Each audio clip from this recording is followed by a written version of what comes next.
laawol kisal ko laawol peewal e ɓantal. Alhamdulillah wa sallallahu ala abdihi wa rasulihi wa mustafah Muhammad ibn Abdillah wa ala alihi wa sahbihi wa sallam. Amma ba'd, fa inna ni'matallahi kathira wa ajalluha ni'matul hidayati wat tawfiqi ila al-islam وأعظم بها من نعمة ودونها نعم جمة يقف العبد أمامها مدهوسا فأغرى بها فاه ولا يحصيها إلا الله المسبغ له فعلى العبد سكرها لا كفره فمن المهم السكر فمن ألهمه لم يهرم الزيادة والأمراض خلق من خلق الله يسلطها على من يشاء من عباده متى شاء وكيف شاء ووكل العبد الصبر وطلب الدواء والشافي هو الله فلا راد لحكمه ولا معقب لقضائه وكل صغير وكبير مستتر فما أصابك لم يكن ليخطئك وما أخطأك لم يكن ليصيبك فالمرض والشفاء منه وحده وعلى المسلم الصبر عند المرض وعليه الشكر عند الشفاء. يتي الله تدعو موضوع يجول ويون لا مكو يا مكو سبار مكو دونك النبي جميدن محمد بن عبد الله kambe be ngure mabbe e sahaba mabbe e jokkube be hanyande alqiyam ara neemaji Allah din no duudi di fo non ko buri mawnude o neema okkeede peewal hawrindine e diina l'islam ɗum ɗon ko ɗum ɓuri mawnude e neemaaji ɗin fof kaawes ko mawniri wa on neema no moggo ɗon kadi neemaaji buy ɗi tawata hewtaa on neema ɗon wonde neema kono neɗɗanke ɗi wattani yiili o tasdi kedi o mugete o ŋalta hunnduko makko kon mbobiɗa sabuna ɗineemaji hakke ko ɗi ɗuuɗi ko waawi anndude bere majji o ko Allah bajji on ɗum mo tawata on ko kanko addini no waɗɗi noon njiyaaɗo jarnugol kanko Allah e ɗineemaaji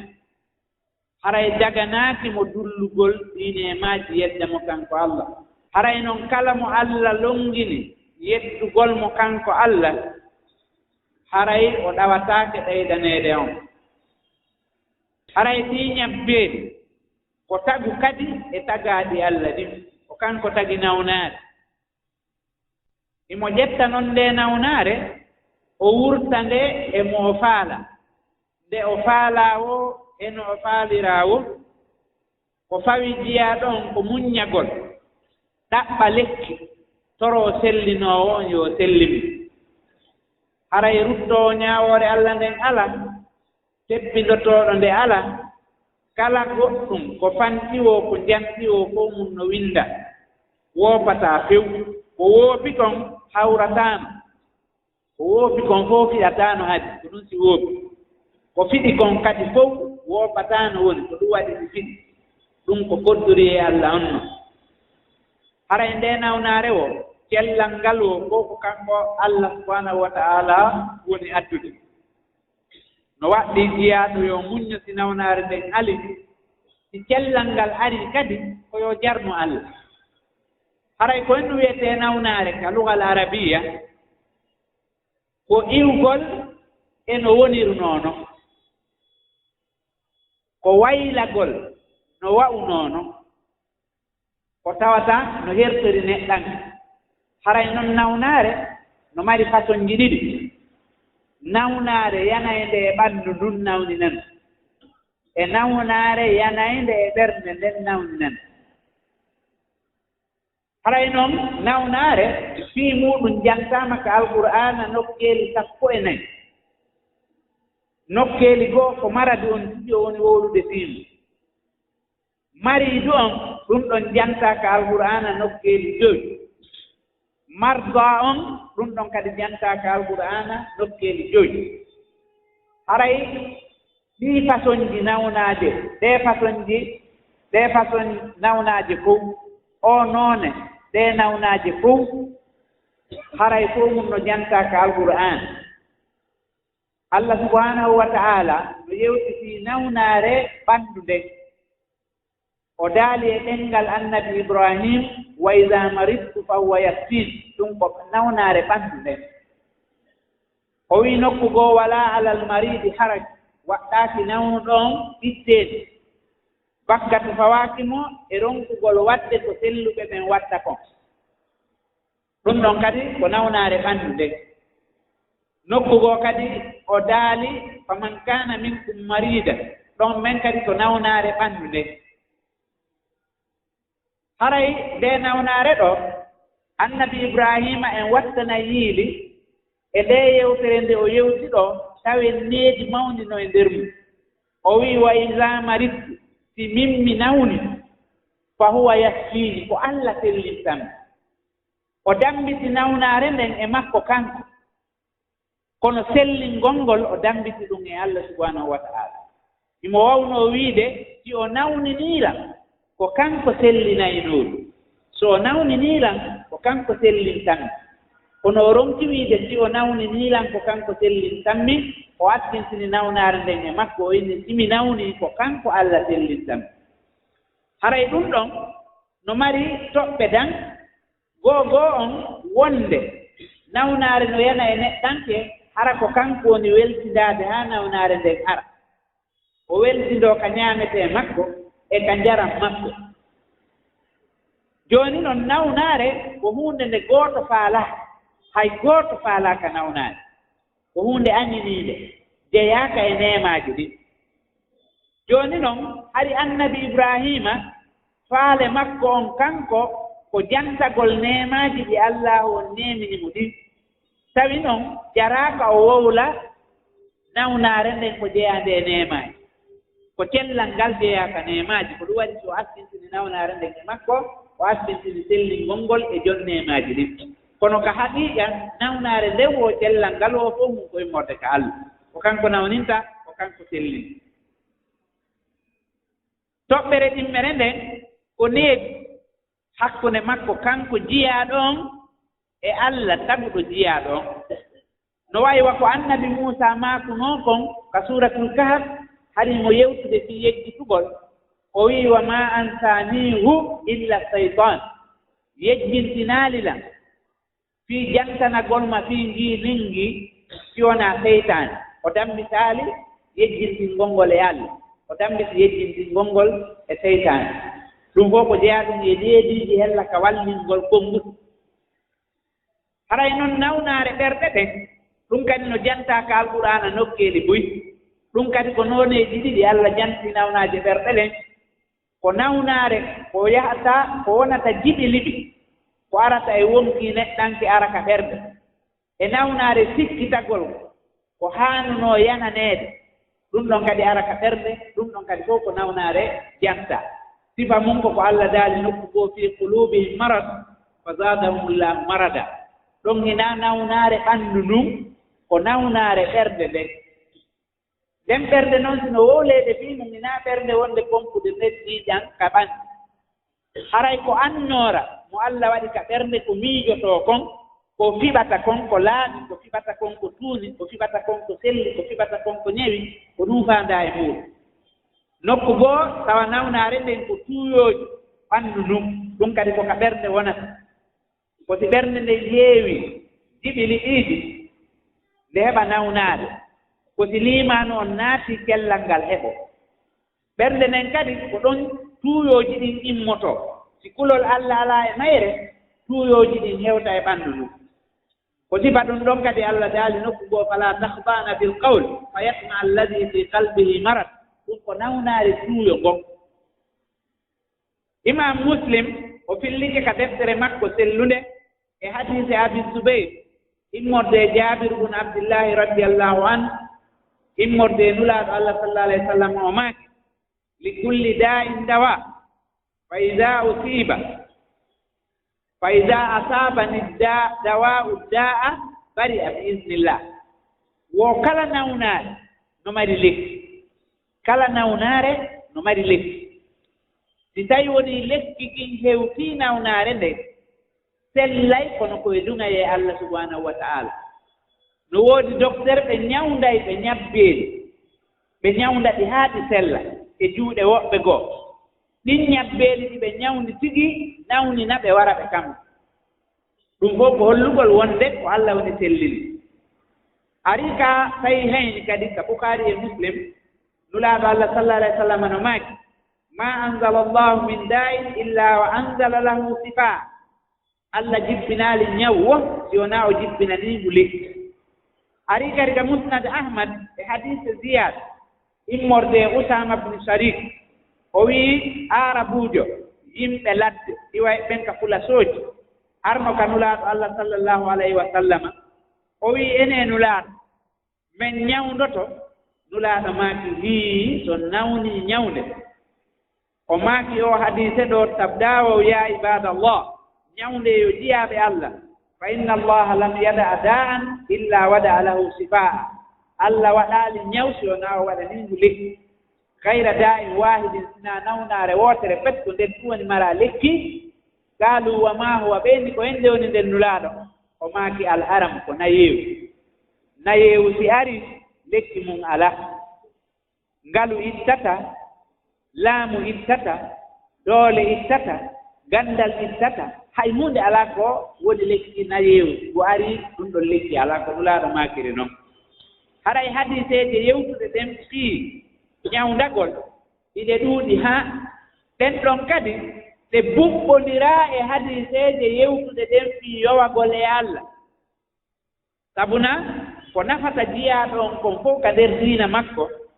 e ko nafatamo kon e nder aduna makko on e ittugol ko lorratamo kon e nder diina makko kan e ko lorratamo kon e nder aduna makko on ɗum ɗon riiwa wakkilorgol Allah ngol yowagol e Allah ngol itta ɗaɓɓitugol ko nafata ɗum waɗa ɗaɓɓita ko lorrata ɗum kañum kadi potto ɗum ɗon itta wakkilorgol Allah ngol sabu na si neɗɗanke acciti ñawdaade sabu nawnaare heɓu ndemo o inna o yowike ɗum e Allah haray o ɓolɗinii hikma Allah on haray ronkugol heɓude lekki ɗin ma ronkugol waɗde sabu ko lekki ɗin heɓorta kon ɗum ɗon hina yowagol e Allah subhanahu wa ta'ala o ɗaɓɓugol lekki ɗin haa gayna yowa noon sellingol e sellinayɗo on kono sariya on inna yaɗta ɗaɓɓu lekki nulaaɗo yamirii nawnuɗo o yo ɗaɓɓu lekki si tawi Allah no muuyi yo nawnaare nden sellude sella si tawi Allah muuya yo nawnaare nden sellu an a waɗii ko fami ma kon ka sariya amma yowagol e o hadise wowluɗo fii wakkilagol mo nulaaɗo Allah sallallahu alayhi wa sallam maaki capanɗe jeeɗiɗo guluuje yani guluuje capanɗe jeeɗiɗo naatoye ko aljanna e ɓaawo hasboore no jeyaa e maɓɓe yewtuɗo on fii anngal ñawndiigu haray ko faandaa e ɗum ko ñawndagol ngol haa gayna yowa sellingol ngol e goɗɗo goo moona Allah subhanahu wa ta'ala si neɗɗanke ñawndike haa o gayni o yowii sellingol ngol e Allah subhanahu wa ta'ala haray on ɗon no tawaa e naatoye ɓen aljanna ko alda e hasboore ko waɗi haray o sirkanaali Allah o dammitaali sellingol ngol e docteur on o dammitaali sellingol ngol e lekki ki ko dammiti sellingol ngol koye Allah ɗum ɗon riiwataa wakkilorgol Allah subhanahu wa ta'ala haray noon nawnaare ko jarrabuye Allah subhanahu wa ta'ala no jarrigori gomɗinɓe ɓen ñabbeeɗi fii hen ɗum fii faltindirgol gomɗinɗo ɗon e haqiiqa fii yo hewtu e martabaaji moƴƴere townde so tawi o muññike ko ɗum o daali wa sabirina fil ba'sa'i wa darra'i wa hina al ba's ɓe yimɓe muññotooɓe e dendaningal sattendeeji ɗin siko ñawwo siko baasalwo ɓe muññoo kadi e kala ko ɓe fawaayo ɓe waɗu kon ko sattiyooɓe muññoo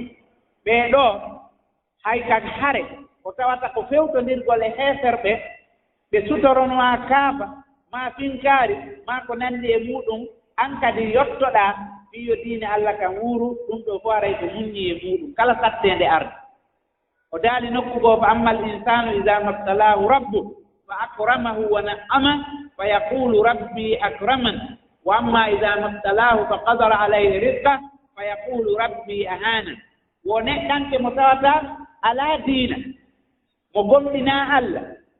si tawi Allah jarriborimo neema mum o sellinimo o altinimo haray oɗo neɗɗanke ko faaminta ko ɓayrimo fodde muɗum ko ɗum waɗi si Allah subhanahu wa taala waɗanimo o annditata neema on askintingol mo e Allah subhanahu wa taala. Amma julɗo si Allah jarriborimo neema kellal e ngalu e ɓurtu o askintinayi ɗum e Allah subhanahu wa taala. wooti o faaɗinanimo kadi arsike o inna hee Allah tigi on Allah faalakala Allah yawikela Allah yiɗaala ko ɗum o wi'at.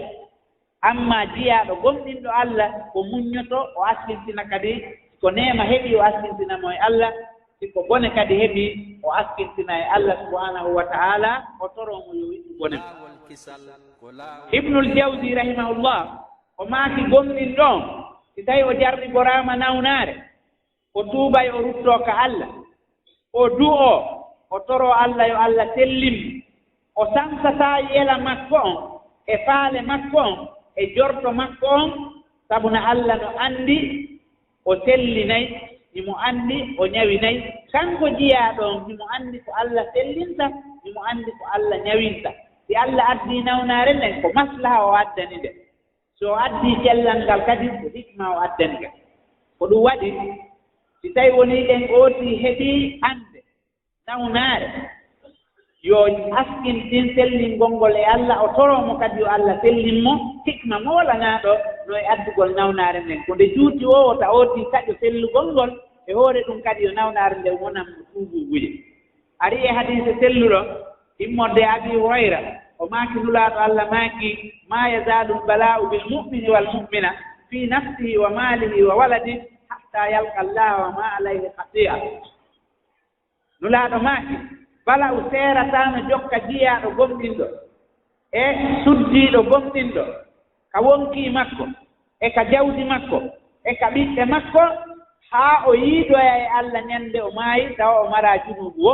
o maraa goopol wo o maraa faldire hay huunde ko waɗunoo kon fof hara ñabbeeli ɗin e tampere nden e soñjaa on ñaamii ɗii junubaaji makko fof nde mo yiida e Allah ara e mo laaƴi koy ɗum no billa ka Muwatta e ka Tirmidi. Haray julɗo no waawa hara himo mari junubaaji hara himo aanidi e majji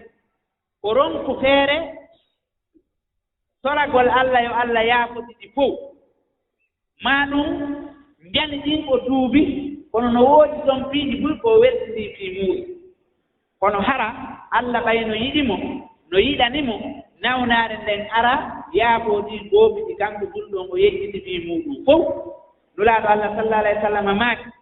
julɗo si tawii nawnaare heɓiimo Allah selliniimo e nawnaare nde haray nden nawnaare heɓii nde ɗon ko kafaara ko feƴƴunoo ɗon e junubaaji makko wonanaymo kadi waaju fii jamanu arayɗo on. Amma naasitiijo e keefeero si o nawnii o sellinaama o sellinirtaa alhaaliiji ɗin ɗiɗi fewndo o nawni e fewndo o selli fof no fotanamo haray mo waywa ngeloo basi humaama jom mabba humiimba haa o gayni o accitoyiimba mbaaɗo sellindiraa ko hen ɗum humana mba sellindiraa kadi ko fii hen ɗum mba accitana. Allah subhanahu wa ta'ala o jarribike yiɓɓe makko ɓen ɗum ko annabaaɓe ɓen o jarriboriiɓe nawnaaji e hoore ko kamɓe ɓuraa yiɗeede e tagu mum fof ka makko kanko Allah ɓe muññi sahaabaaɓe ɓen jarriboraa nawnaaje ɓe muññi hari ɓe kontaynoo ɗii jarrabuyeeji ko neema ko yaafotoo ɗum junuubu. Haray nawnaare nden neɗɗanke ɓay mo anndi no wona sabu mayde ɗum ɗon kadi ɓeydanaymo waaju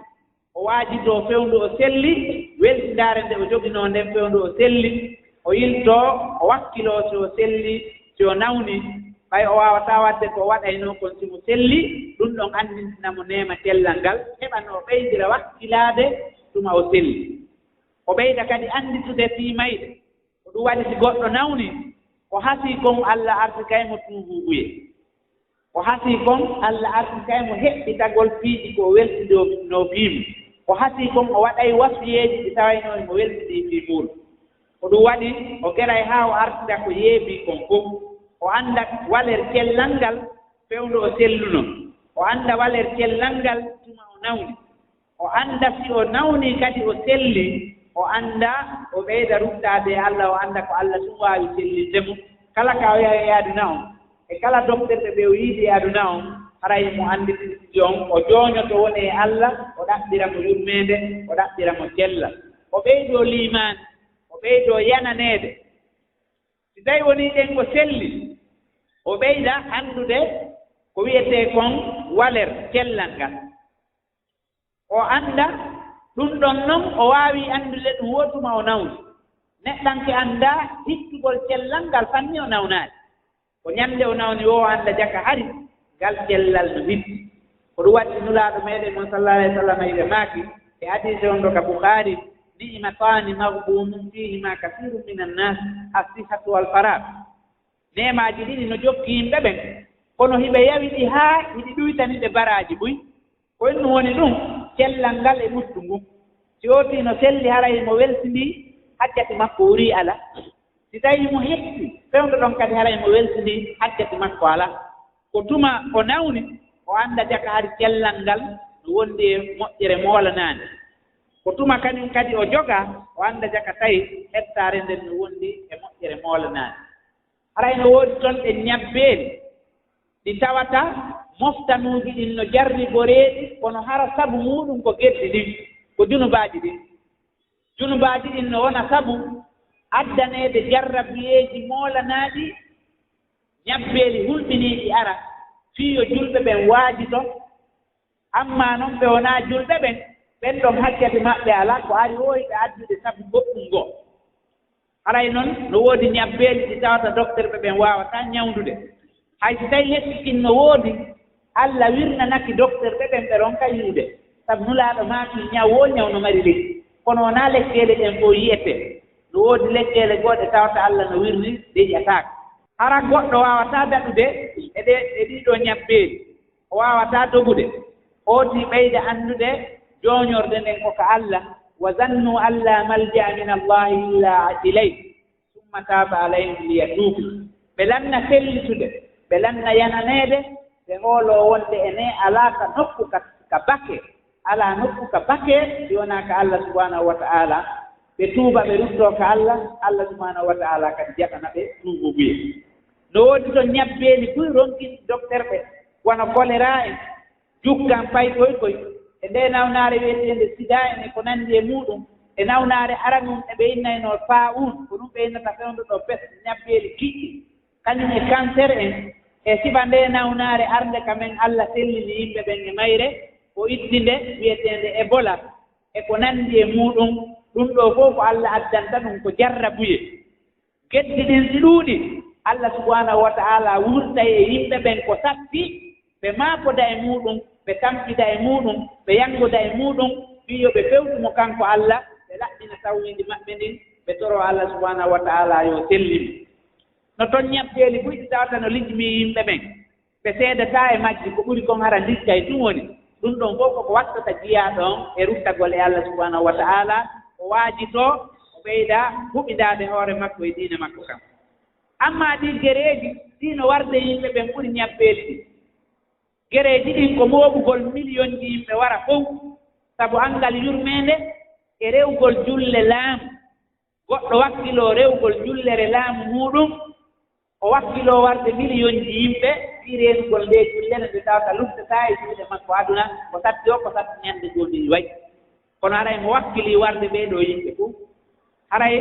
Allah subhanahu wa ta'ala no waɗa ɗum ɗon kadi waaji fiyo yimɓe ɓen waajito ɓe annda si tawi wonii ɗen ɓe bonni Allah no waawi poddinde ley yimɓe ɗon fof o adda yimɓe goo o daali nokku goo wayntata wallaw yastabdil qawman hayrakum summa la yakunu amsalakum si tawi wonii ɗen on ɗuurike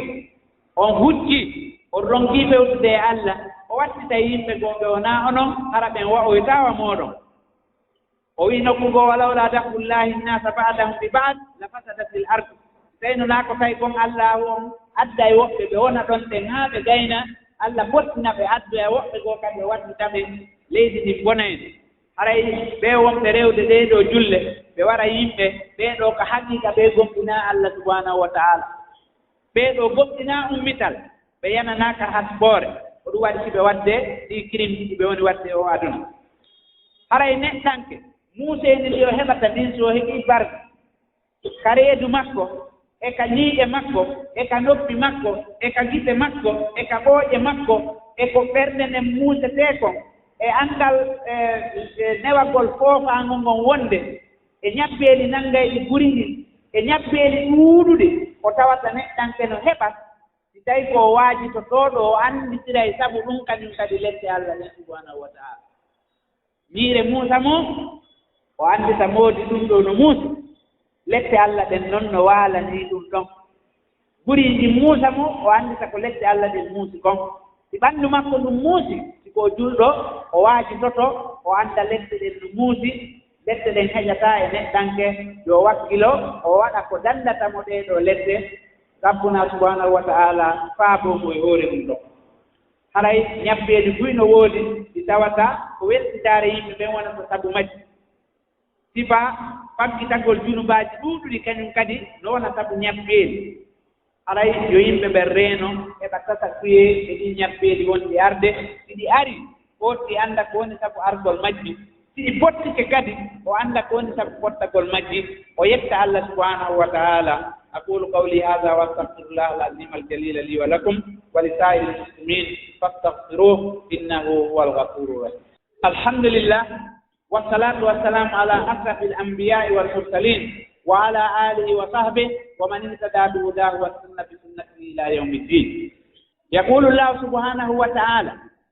لئن شكرتم لأزيدنكم ولئن كفرتم إن عذابي لشديد. Allah bajjo seniiɗon o daali son jarnii Allah on yettiimo e moƴƴere ko addani on weltinike mo e neemaaji ko addani on kon o ɓeydanayi on kono si on dulli e lette sattuɗe no habbi on yo Allah dambi e lette makko ɗen arde haray hunɗo duumagol neemaaji ɗin ko yettugol neemin ɗon ɗum jarnugol neemin ɗon ka haqiiqa ko ɗum ɗon woni gunndoo duumagol neemaaji ɗin haray noon ko en wiyetee jarnugol Allah arabuɓe ɓen wi'ay ko haala maɓɓe dabbatun sakur ko en woni dabbatun sakur ko daabe mo tawata no jarna ɗum ko haala maɓɓe noon ina hay ka sari taw ko haala kan ko ɓe wi'ata ɗum noon ko daabe mo tawata o fayay so ñamminaama hay so tawi hinaa ñaametee ɗuuɗuɗo ko ñaametee hawruɗo si o heɓii o faya ɓuri ko ñamminaa kon ko ɗum ɓe innata dabbatun sakur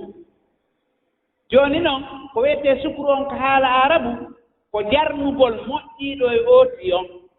jarniramo honɗum feññingol neema on ko waddi imamu Baɓɓaa'i o maaki ɗum ɗon ko golle anndinayɗe mawnugol golluɗo ɗe on ko moƴƴere anndinayde mawnugol moƴƴinɗo on neema on ko jarnugol neeminɗo on hirro neema on yaani jaɓɓora moƴƴere nden konngol moƴƴol jaɓɓora moƴƴere nden kuugal moƴƴal jaɓɓora moƴƴere nden annuye moƴƴo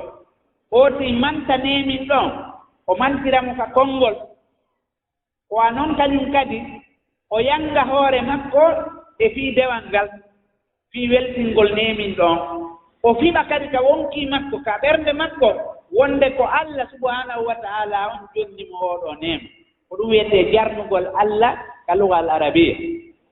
haray jarnugol mo ka sariya ma ɗum jarnugol mo e ko ɓangini kon annduɓe ɓen ɓenni ko woni sukru jarnugol Allah yettamo ko ferlitugol jiyaaɗo on dendaningal moƴƴereeji ɗi Allahu on moƴƴi e makko o jonnimo ɗin ila e nanɗe makko ɗen heɓi e giiƴe makko ɗen heɓi e tana muɗum e tere makko ɗen e neemaaji ko Allah okkimo kon fof ooti ƴetta ɗiiɗo neemaaji fof o ferlitira ɗi o annda ko fii hen ɗum ɗiiɗo tagira o waɗira ko ɗi tagiraa kon ɗen ɗon golle ko ɗi tagiraa fii mum kon ɗum ɗon hara e woni jarni Allah neema gite ɗen naɓiraaɗe fii ko ɗe taganaa kon neema nanɗe ɗen naɓiraaɗe fii ko ɗe taganaa kon ko a noon kañum kadi neemaaji tere luttuɗe ɗen fof naɓiraa ko Allah subhanahu wa taala tagiri ɗe ɗon fii ɗum ɗon hara e woni jarni Allah haray karamakooɓe goo maaki ko henɗum wiyetee sukur ko anndugol neema on wonde ko ka neemin ɗon o iwri wona ngorguma ina hakkille ma na wakkilaare ma yilto kadi weltora neema on yilto kadi golla ko neemin ɗon landi kon ko ɗum ɗon wiyete jarnugol Allah ɗum ɗon noon no yaha ka ɓernde no yaha ka ɗengal no yaha ka tere o gando wiyeteɗo Zunnunil Misri o maaki ko wiyete sukru jarnugol Allah wo ko si tawi woni ɗen waɗanɗoma on no ɓurma haray ko ya ɗoftomo ko ɗum wiyete sukru man fawqaka jarnugol ɓurɗoma on ko ya ɗoftomo jarnugol fotayɗo e ma on ko ya waɗanmo sifa ko waɗanma kon jarnugol ɓurɗoma mo ɓurɗa on an ko ya moƴƴo e makko wo sa waɗi ɗiɗo haray a jarni joni ɓurɗoma on ɗoftoɗamo waɗa ko wi kon mo fotata on jarnugol mo ko wallugol mo kan kadi waɗanamo sifa ko waɗanma kon ɓayi ɗon fota si tawi ɗa ɓuri ooti moƴƴoɗa e makko ko ɗum ɗon wiyete sukru karamo kojo goo maaki ko wiyete sukru ko wakkilagol ka dewal e hoore woɗɗitagol geddi ɗin ka gundowo ka kenewo karamo koɓe goo wi ko ñiiɓugol ɓernde nden tabintina ɓernde nden e yiɗugol neemin ɗon tabintina tere ɗen e ɗoftagol neemin ɗon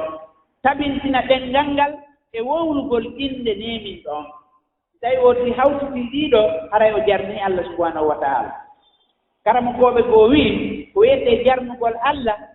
ko ta ƴettuɗi neemaji ɗi o neeminirma ƴetta ɗin ɗon ɗe yettiramo kanko neemin ɗon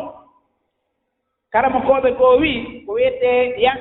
yettugol Allah ko yankinagol reena moƴƴereeji ɗi Allah subhanahu wa ta'ala ferliti ooti ɗin ooti pottuto dendaningal boneeji ɗin ko wakkilo ɗoftaare nde haray noon koko ɓe karamo koɓe wowli ɗo fof fi jarnugol Allah no waawi yiititude nokku ngootu wonde ko ya mandu Allah sabu moƴƴere nde hokkuma nde yiltoɗa kadi irroɗa wonde nde moƴƴere ko Allah lan ɗon hokkimmide haray ooti yetti Allah haray koye ooti irro moƴƴere nden nder o yewtira moƴƴere nden o fiɓa kadi yarlingol Allah subhanahu wa ta'ala sabu moƴƴere nden haray jarnugol Allah no mawni no mari moƴƴere moolanani haray Allah subhanahu wa ta'ala yewti fi jarnugol Allah ka deftere makko nokkeeli capanɗe jeeɗiɗi fi sukru ɗum no ari e muɗum nokkeeli goo o ara hara ko mufrad o addi e mum nokku goo ko jam no ɓe wolita noon ko haala arabe hara ko gootum wowla fi mum nokku goo hara ko buy wowla fi muɗum haray noon karama ko ɓen holli wonde ko ko wiyete jarnugol Allah ko feccere liman karama ko ɓen ari e hadise ma ɗum asar mo Ibnu Mas'ud sippilli asaru on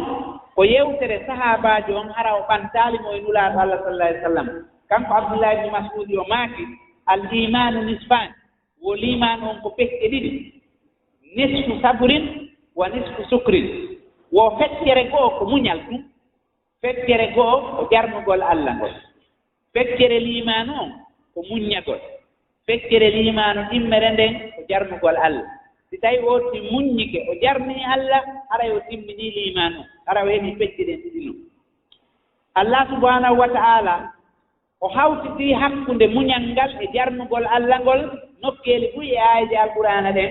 wono sifa ka o daali ɗon inna fi dhalika la ayat li kulli sabbarin shakur ko ko wowlaa ɗo ɗum ko tasakuye ko mu'jiza wonande kala hewɗo muññagol hewɗo jarnugol Allah haray jarnugol Allah ngol ko laawol wela e Allah o daali nokku goo wa in taskuru yardahu lakum so jarni Allah o weltanto o daali nokku goo wa qalilum min ibadi yashakur kono no fanɗi e jiyaaɓe an ɓen hewɗo yettugolla o daali nokku goo waskuru lillahi in kuntum iyyahu ta'budun o takkidir jarnugol mo ngol e rewgol mo ngol jarne Allah si tawi kanko on ɗon rewde haray jarnugol Allah ngol ko sifaaji annaba Allah subhanahu wa ta'ala yewtidi annabi Ibrahima mo tawata on ko giɗo makko o daali inna Ibrahima kana ummatan qanitan lillahi hanifa walam yakun min almusrikina shakiran li an'umi o sifimo inni ko hewɗo yettugol nemaji Allah o yewtidi annabi Suleyman annabi Sulaymana tawino irritade moƴƴere nde Allah okkimo nden o wi hada min fadli rabbi ɗum ɗo ko bagoral Allah yabluwani askuru am akfur fi yo jarri golan o anda simi jarnaymo e tawi mi dullanaymo wa man sakara fa innama yaskuru li nafsi mo jarni Allah haray ko heɓi baraji ko waɗi ɗon kon ko hoore makko ardanta wa man kafara fa inna rabbi ganiyun karim mo dulli haaju Allah ala e ɗum ɗon sabna o naftorta o daali mbi annabi nuh wonde oɗo ko abdan sakura ko jiyaɓe yettoo nema Allah o holli yimɓe aljanna ɓen tuma ɓe naatita aljanna oɓe sakkitorta wowlude ko alhamdulillahi rabbil alamina min yetti Allah hollugol jarnugol Allah ngol ko hunde moƴƴere ko aduna ɗo ko moƴƴere kañum kadi alahira haray si tawi goɗɗo no jarnude Allah o ɓeyday hoolaade nemaji Allah ɗin nulaaɗo no maaki wo si weeti bimbi tawi goɗɗo no hooli e laawol mumngol o jogaaka imo selli ka ɓanndu makko o nawna imo mari ñaamete makko nden ñannde on e hiraande makko ka jemma ɗon haray nemaji Allah ɗin tummondiri e makko wattay ko aduna on fof tumba on mbaawa jonna haray no jeyaa e ko wallata neɗɗanke e yettugol nemaji Allah ɗin taskagol o weltora nema tageede on o weltora nema kellal ngal o weltora nema hakkille ɗen o weltora nema diina kan o weltora nema ɓeynuureeji ko Allah hokkimo kon o weltora nema ko Allah elti leydi ndi e dendanilngal kawkabuuji ɗin ila e naangi heɓi e lewru heɓi e koote heɓi e jemma e ñalorma heɓi e malaika o eltanimo kadi jorni nin e maayo ngon oɗo neɗɗanke so tawi mo miijitaade fi ɗum ɗo o waawa heɓude feere no yettira Allah subhanahu wa taala arawtullahi goɗɗo goo arno ko karamukoojo goo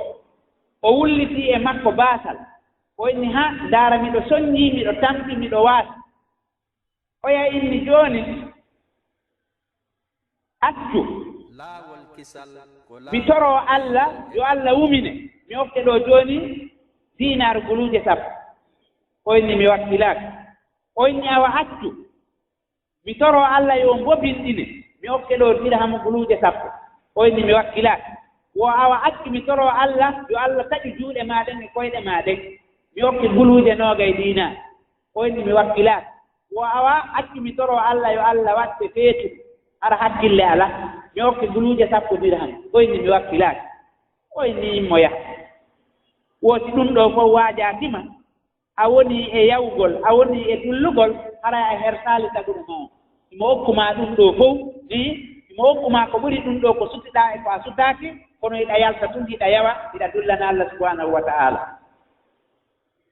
ɗiɗo so'irɗi neɗɗanke ko tagira fimum kon ila e nanɗe heɓi e giiɗe heɓi e ɗenngal heɓi e hakkille heɓi e piiji ko wonni e muɗum kon hay gootum e muɗum so ƴetti aduna Allah on fof o waɗi coggu muɗum o wawata heɓde coggu muɗum aray ko ɗum waɗi neɗɗanke yo wattu yiilino o dullirta noon o heɓa feere no yettira Allah ibnu sammat o naatuno ñannde goo ka lanɗo lanɗo on inni waajola tawi lanɗon no tammi taasihum ndiyam fi yargol mo ñeɗi ñeddude ndiyam mo gere yargol o inni o a waaju on ɗuuɗataaɗo wo ɗan njaram ɗam fokkituɗaa yarde ɗo si tawi woni aɗon ɗaama haa tawi a waawataa heɓude ɗan ɗo njaram si wonaa hokkaa ko marɗaa kon fof fiya heɓuɗan taa aɗon ɗaama haa maayay woni a wakkiloto hokkude ko marɗaa kon fof fiya yartan ɗo o inni wo si tawi woni ɗen a jonnaaka ɗum ɗo kadi si wonaa fiya jippano feccere laamu maa ngu a wakkiloto o inni mi wakkiloto hokkude feccere laamu an mum fiyo mi heɓuɗan ndiyam yara fiyo tami may ɗonka o inni mo si tawi noon a yarii ɗan ndiyam a yahii a damboyke a fokkitii bawlugol ma a fokkitii haayitugol a ronkuno yaltira goɗɗo ari inni mi wallete ɗum ɗo iwa kono ko cogguya jippanoma laamu maa ngu fof a wakkiloto ka a wakkilataako wo miɗo wakkili wo jooni noon laamu maa ngu fof feƴƴaa ñeddude ndiyam wootere nde yarataa e yaltande wootere nde yaltataa hurgo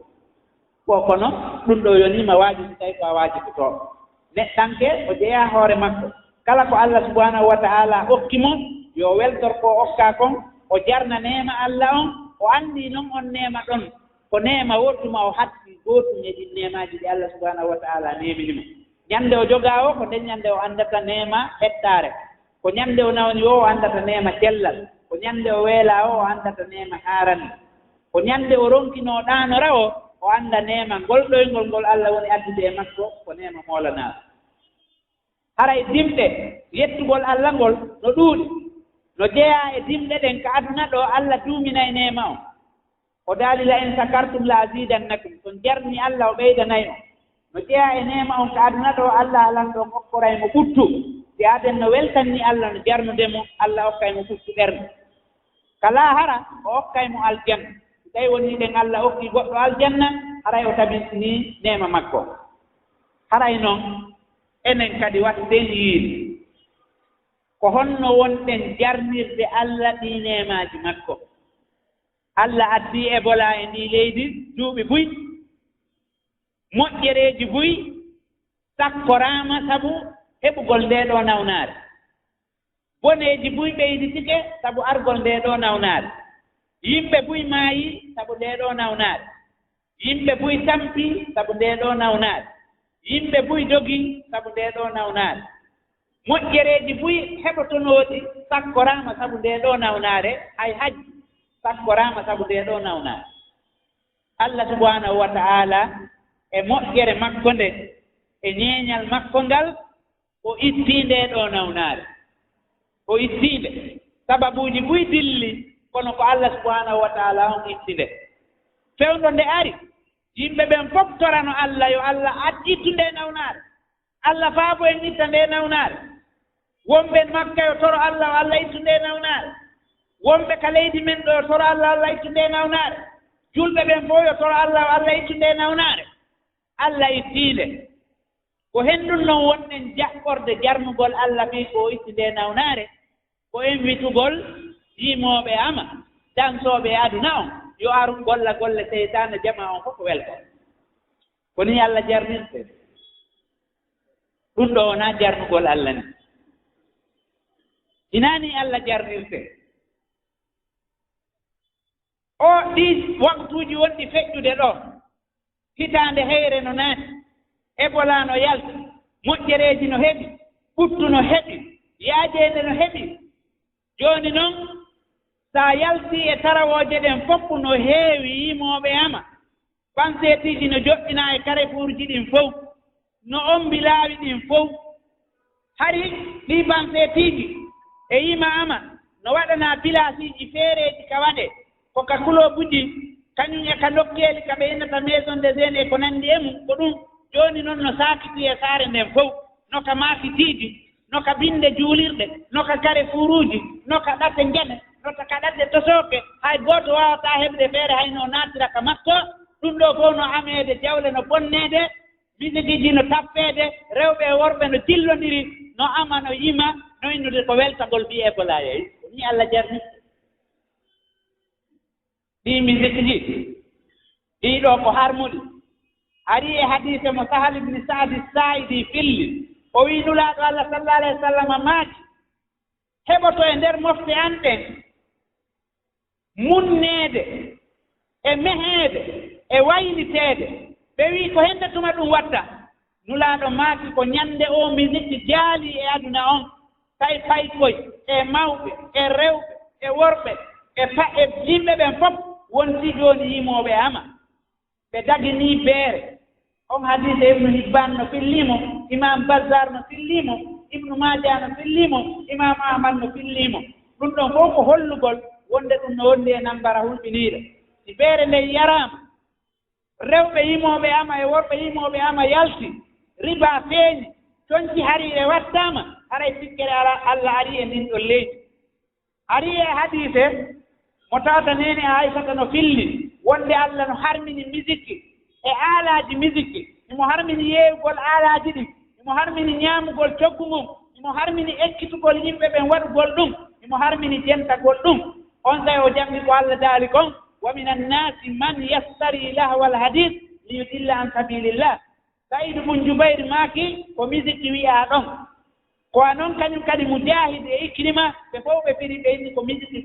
fira ɗon ɗi bansetiji bewnayɗi yimɓe sohlina ɓe jantagol inde Allah ɗum ɗo luuɓe ka yaaruɗaa o ka yaaruɗaa ɓeyna ko jarmugol Allah fiye bolano yehi haray en anndu Ibnu Mas'udi maaki ɗi gimi ko ɗum aawata naafiqaaku e ɓerɗe yimɓe ɓen yarna naafiqaaku ngun wono ndiyen yarnirta puɗulli wono ndiyen yarnirta ko aawa haray noon ko jantagol inde Allah nden ko ɗum funnata limano e ɓerɗe julɗo wono ndiyen yarnirta ko wiyetee ko remru Abi Umamata al-Bahili o maaki nulaaɗo Allah sallallahu alayhi wa sallam maaki hay gooto udditaali hunnduko mum kon fii himugol sina Allah addanaymo seytaneeji ɗiɗi ko wonda e makko nduya jooɗoo ka balawal makko ñaamal nduya jooɗoo ka balawal makko nanal ɗin ɗon kadi siyamisi kon memmina ɓernde makko nden aawa naafiɗaaku e faafiɗaaku e boneeji ɗin fof e makko kanko on ɗo waɗde ɗum ɗon hatuma wacci jo Allah no dal nokku ko alam tara anna arsalna sayatina alal kafirina ta'uzuhum azza ko ɗi seytaneeji ko ɗiɗo yeƴata ko ɗiɗo ɗen dimbata ko ɗiɗo ɗen aminta neɗɗanke mo alal iman ko seytaneeji ɗin woni waɗde ɗum ari ka mu'allaqatul Bukhari no filli yoga e hadiseeje ɗe ɓe innata mu'allaqat kono ɗe foyi ɗe selli ɗe fottana sellugol mum o maati aroyeyi e yimɓe ɓen zaman yastahilluna alhira wal harira wal ma'azif ɓe dagintinay ko wiyetee kon zina ɓe dagintina jonti hariire ɓe dagintina musique ɗiɗo fof ko golleeji seytaane ɗum ɗo fof ko aalaaji ko seytaane huutorta Allah daali wastafziz man istata'ta minhum bi sawtika waajlibu alayhim bi haylika wa rajlika Allah yeeti seytaane yaw memmina dillina amina ɓe wawɗaa e muɗum wo sowto maa ngon jilloɗaa pooɗaa e maɓɓe waɗɗiiɓe e seppooɓe fof no yanngaade ceri e ko nanndi e muɗum juɗɗa ɓerɗe maɓɓe ɗen ko noon liman on yaltirta naatiɗaaku ngun ara haray dansugol ngol e façonji ɗin fof no harmina haray yettugol Allah subhanahu wa ta'ala ko irragol neema mo addi on weltora neema on ferlitamo kadi ka Allah yettirtee ɗon si tawii ɗii neemaaji ɗi Allah addi ɗiɗo ɗen ferlitaama e ko tikkintamo kanko Allah subhanahu wa ta'ala haray no hulɓinii wo taw addu goɗɗi goo kadi e bala'uuji ɗi tawata en waawataa dartaade janngoden e ɗum ɗon kañum kadi haa e hoore junubaaji e hoore wirtere e hoore herta e hoore koyra Allah subhanahu wa ta'ala no waawi addude wonande dullanɗo mo fof e moƴƴereeji makko ɗin o adda ɓuri ko addunoo kon yimɓe ɓen waajitaake jetten nemaaji ko Allah addi kon cellal ngal o addani en ngal e moƴƴereeji ko woni addande en kon e ɓuttu ko woni addande en kon e nemaaji ko woni addande en kon ferliten ɗin ɗon e rewgol mo kanko Allah subhanahu wa ta'ala e jantagol inde makko nden e janngugol deftere makko nden e woɗɗitagol e denndaningal jikkuuji bonɗi ɗi tawata ɗin no harmani en kasara noon leydi julɓe wota ɓe wawoɓe Allah siginooɓe ka suratu Luqman si ɓe ƴawii ka maayo haran ben peƴƴe ɗen no tiiɗi fewndo ɗon ɓe fof ɓe fewta Allah faabo men Allah dandu men Allah ƴawnu men si woni haa o fottiniiɓe ɗum o yaltiniiɓe ka nder maayo ton ɓe hewti ka jorndi ɓe wonta e boneeji ko ɓe wonnoo e muɗum kon maa ɓe ɓeydati kadi wonnoo ɗon haray wattane hiili o neema mo Allah addani en ngal cellal e raɗagol nde nawnaare waynitiren ɗum ɗon yettugol mo kanko Allah subhanahu wa ta'ala e tolagol mo o wattuwa muɗum ka meeɗen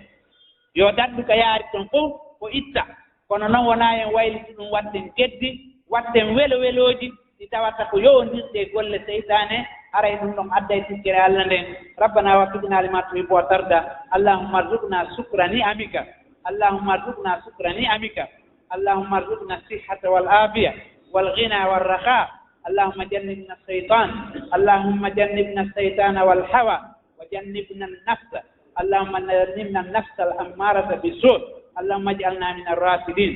اعلموا عباد الله أن الله سبحانه وتعالى أمركم بأمر بدأ فيه بنفسه وثنى بملائكته وثلث بالمؤمنين وقال سبحانه وتعالى إن الله وملائكته يصلون على النبي يا أيها الذين آمنوا صلوا عليه وسلموا تسليما اللهم صل وسلم وأنعم وبارك على سيدنا محمد وآله وصحبه ومن اهتدى بهداه واستنى بسنته إلى يوم الدين اللهم نجنا من النفاق اللهم نجنا من النفاق اللهم نجنا من الكفر والفسوق وكل ما يقربنا إليه اللهم هب لنا من أزواجنا وذرياتنا قرة أعين واجعلنا للمتقين إماما واقم الصلاة إن الصلاة تنهى عن الفحشاء والمنكر والبغي يعظكم لعلكم تذكرون.